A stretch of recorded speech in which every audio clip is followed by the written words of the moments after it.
Welcome to our program on Kardec Radio.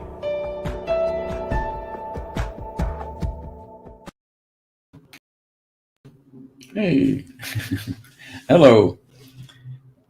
This is John DeRosa coming to you again on Thursday, today at 4 o'clock, thank goodness. We wanted to say hello to all Kardec Radio viewers and welcome you to this segment, which focuses on the book, The Way, the Truth, and the Life, written by the Spirit of Emmanuel through the mediumship of Francisco Candido Xavier, both very prolific, Emmanuel in his writing and, of course, Chico in his mediumship. And what we normally do is we read the New Testament quote, and then we read what Emmanuel has written regarding that particular quote, and then we comment on that. We say a little prayer, and then encourage you to listen to more Kardec Radio. So let's get started. Today's chapter reading is entitled Thistles, and it's 121. And the New Testament quote is, "Nor pick grapes from thistles." And this was something that Jesus had said, recorded by Luke in chapter 6, verse 44. Emmanuel then writes, "Christians are active combatants, waking up in the Lord's field. They are perplexed by the vastness and the complexity of the work to be done. Difficulties, stumbling blocks, vine-tangled areas, and weeds. And the gospel explains so well that one cannot pick grapes from thistles. But would Jesus have made such a statement simply to make us cross our arms in false serenity? Even if the land is covered by thistles, disciples have received many tools from the Master of Masters. Thus, it is crucial to get down to work. Christ faced his sacrifice for all humankind head on. Could a few thistles really represent insuperable obstacles? And the dictionary defines insuperable as impossible to overcome. No, if the harvest is impossible today, let us attack the hardened ground. Let us plow the arid soil. Let us fertilize it with sweat and tears. There will always be life-giving rains from heaven or generous springs from the earth to bless our efforts. Divine providence resides everywhere. Let us not forget the imperative to toil, and later, instead of thistles, we will pick the smooth and sweet fruit of the vine. Now, let's first look at the definition of thistles. Thistle is the common name of a group of flowering plants characterized by leaves with sharp prickles on the margins. So it has this beautiful flower up top, and then on below the flower is a leaf, and it's like a ring of thorns around this flower. So you can imagine trying to go in and gather fruit from this thistle infested area. It's very, you're going to get poked. It's not going to be very comfortable.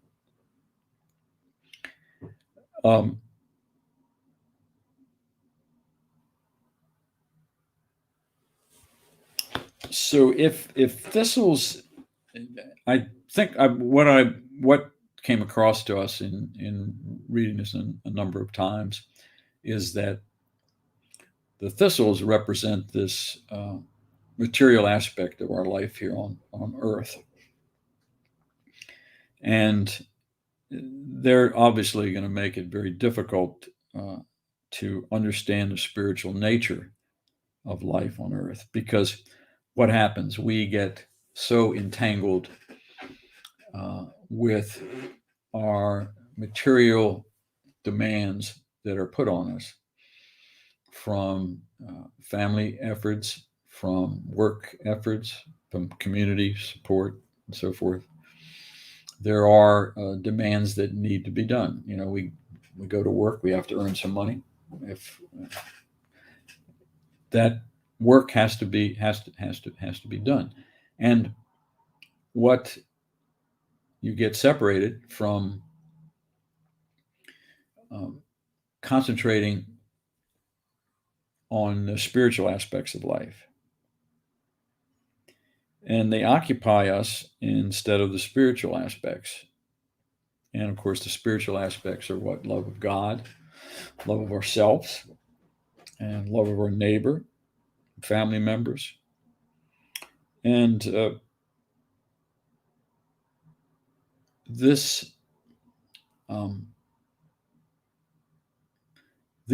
what is he recommending? When he says the gospel explains so well that one cannot pick these grapes from the thistles, and I think we talked about that. But Jesus made such a statement simply to throw your arms up and just kind of relax and take it easy. If the land is covered with the thistles, the disciples have many tools, so you need to get down to work. And they use the example of Christ going through what he did for humankind. Without wavering, without trying to talk his way out of when he was so falsely accused, first by Judas, who obviously realized the enormous mistake he had made in thinking that he knew better than what Christ was trying to do, and then being put under a scam type of trial where he got railroaded and then had to be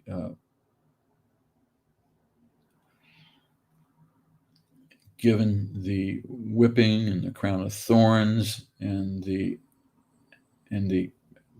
Calvary, carrying his cross, and then finally being nailed to the cross. I mean, this was the example that we have. So Emmanuel goes on saying a few thistles can really represent this insuperable obstacles. No, as he says, the harvest is impossible. If it is impossible, let's go and plow new ground. Find those areas where the ground is without those invasive weeds, those thistles, because they choke out the native life and the plants. And so we want that fertile ground that doesn't have those thistles, so that we can go in there and we can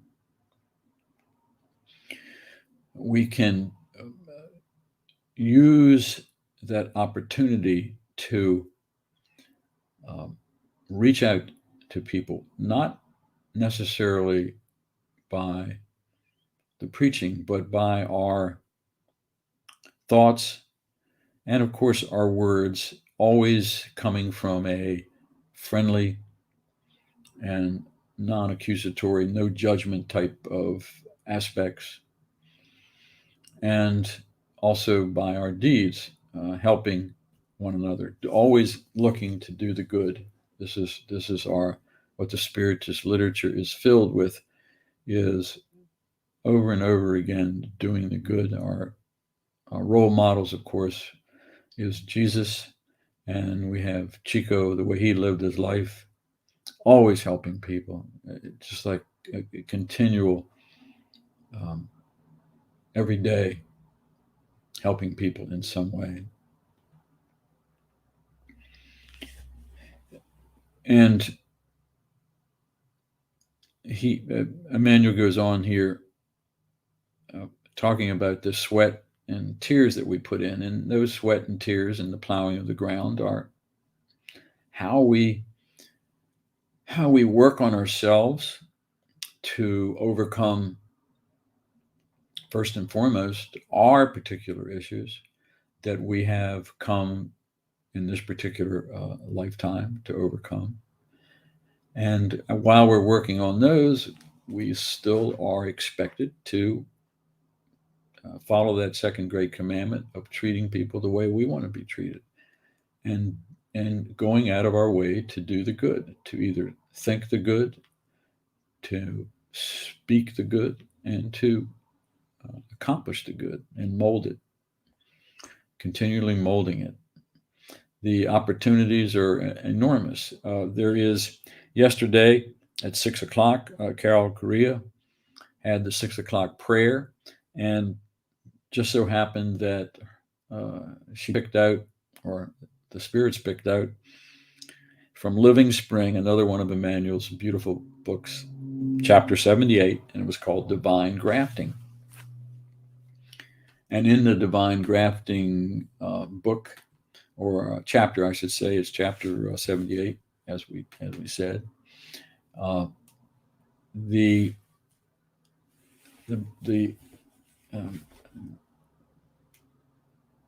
The union, I'm trying to think of the proper word, the synergism, I guess, on this, from listening to what was Emmanuel had written, is there was also the analogy here that was used about sowing, germination, and fertilization of the plant, and of course the fruit, the blossoming of the fruit, and then the harvesting, but right before the fruit grower is more careful and devoted to the tree than the first part. He goes through the idea of plowing the soil and then sowing, and then it germinates, and then he fertilizes, and of course it goes through the growth and so forth, and then blooms, and you get the fruit and you harvest it. And the Lord adopts the same principle, and it's called grafting in. So if you're open to the good Lord, you're going to get these continual opportunities on each new day of the human experience. This is what Emmanuel had written. You receive invaluable resources so that the results of your current incarnation may enrich you with divine light by means of happiness you transmit to others. And that happiness you transmit to others is, again, this thought, word, and deed of doing the good. And you're a conscious tree, but are you going to accept it or not accept it? And it talks about heaven's grafting in searches for us in thousands of ways. And how are those thousands of ways? Listening to some of these talks is one way. There might be some edifying conversation you overhear. There might be a book you read. There might be a stranger you ran into. Somebody might have given you something that was a gift that helps you. So this is how you grow spiritually, and you set aside those material issues that many times we can set those things aside. Obviously, there are certain material issues that you can't set aside, but you can always pay attention and pray while you're doing those material duties. There was another, this morning, Vanessa Anceloni had the 9 o'clock prayer. And it was taken from the book called The Golden Moments by Maria Dolores, I believe through the mediumship of Chico again. And it was all about what we call silencing, that silence within our soul, so that we broadcast only God's loving inner silence in our thoughts, our words, and our deeds. And it's another tool that it's worthwhile to go back and take a look at. You can go back and view it on Facebook. You can get it on YouTube.